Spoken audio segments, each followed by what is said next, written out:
السلام عليكم حبايبي، نتمنى تكونوا بخير وعلى خير. جيتكم اليوم بواحد الفيديو جديد اللي هما كيكه اولا بسبوسه بالكريمه، كتجي زوينه بزاف، المول عجيب. نتمنى تكملوا الفيديو باش تشوفوا المقادير والطريقه.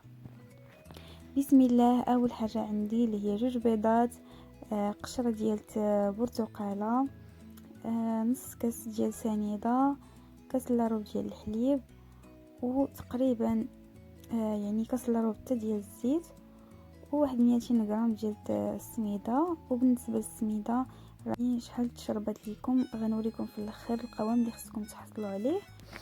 كيف ما شفتوا ضعت 2 بيضات مع دوك القشره نتاع البرتقال. تقدروا ديروا غير الحامض او الفاني اللي متواجد عندكم في الدار. كنطربوهم مزيان وكنضيفوا عليهم الزيت. انا هنا الزيت نسيت ما حطيتهاش في الفيديو، هي المهم غتبان لكم. كيف ما شفتوا انا خلطت مزيان، ضفت واحد الرشه هكا خفيفه ديال الملحه، وغنضيف الزيت ونخلط الكل مزيان.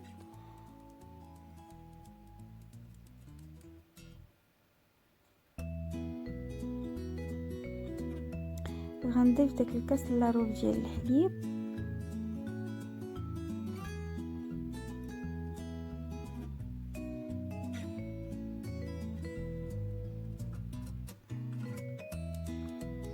من بعد عندي واحد خماره وحده كنضيفها على ديك السميده وكنكبها في الخليط.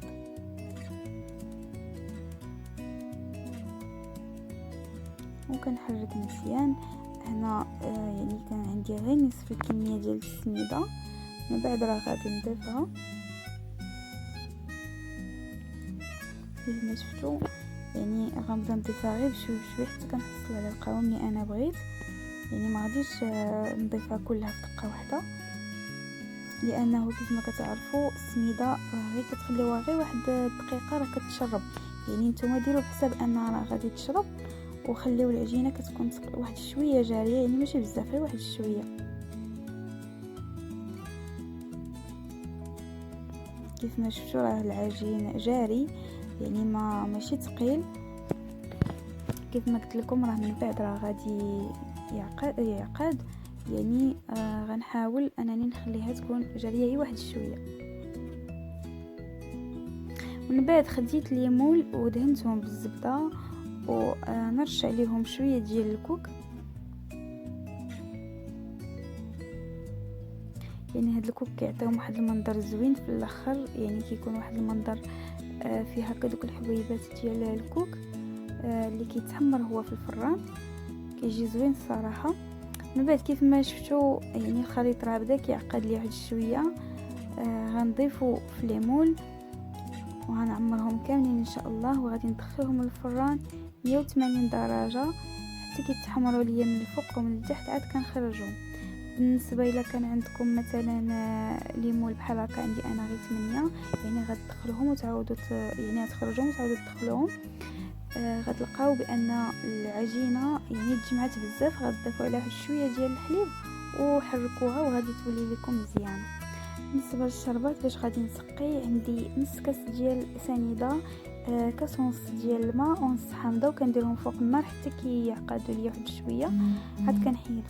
بالنسبه للكريمه كيف ما كتشوفوا عندي نص الحليب، عندي مع عصير ديال الليمون درتو فيه اولا الحامض بغيت نقول. درت 3 ديال المعالق ديال سنيده و3 ديال المعالق ديال المايزينا. غادي نديرهم من فوق النار حتى كيعقد ليا الخليط كيولي ليا كريمي.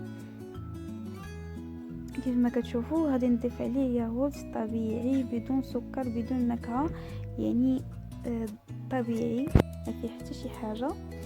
كيف ما قلت لكم النكهه باش غادي نكه هاد الكريمه اللي هي الحامض، شديت عصير ديال حامضه وعصرته فيها، كتجي لذيذه بزاف بهذا العصير تاع الحامض. يعني حاولوا انكم تجربوها، كتجي زوينه. من بعد كيف ما كتشوفوا منين خرجت الكيك ديالي من الفران كنسقيه وهو باقي سخون، كنسقيه بديك الشربات اللي قديت ومن بعد كنعمرو هكا بالكريمه كيف ما كتشوفوا. يعني حاولوا انكم تعمروهم مزيان لان الكريمه كتجي فيهم جديده. واحد الملاحظه خفيفه هو مثلا الكريمه الا فتحتو حتى وضعتوها ويعني ودزتو الاخرى يعني راه دغيا كتنشف، ما تحاولوش انكم ترجعوا تعاودوا تكبوا فوق من هذيك الكريمه، راه غادي يعني كتكون عقادت وكيخسر لكم المنظر. كيف ما شفتوا هنا ملي عمرتهم غادي ندخلهم للثلاجه حتى كيبردوا ليا. هذا هو الشكل النهائي ديالهم، كيجيو زوينين راقيين لذاذين بزاف. نتمنى ان شاء الله الفيديو يكون نال الاعجاب ديالكم. ما تنساوش تخليو ليا لايك وكومنتير وتبارطاجيو الفيديو. دمتم سالمين وشكرا.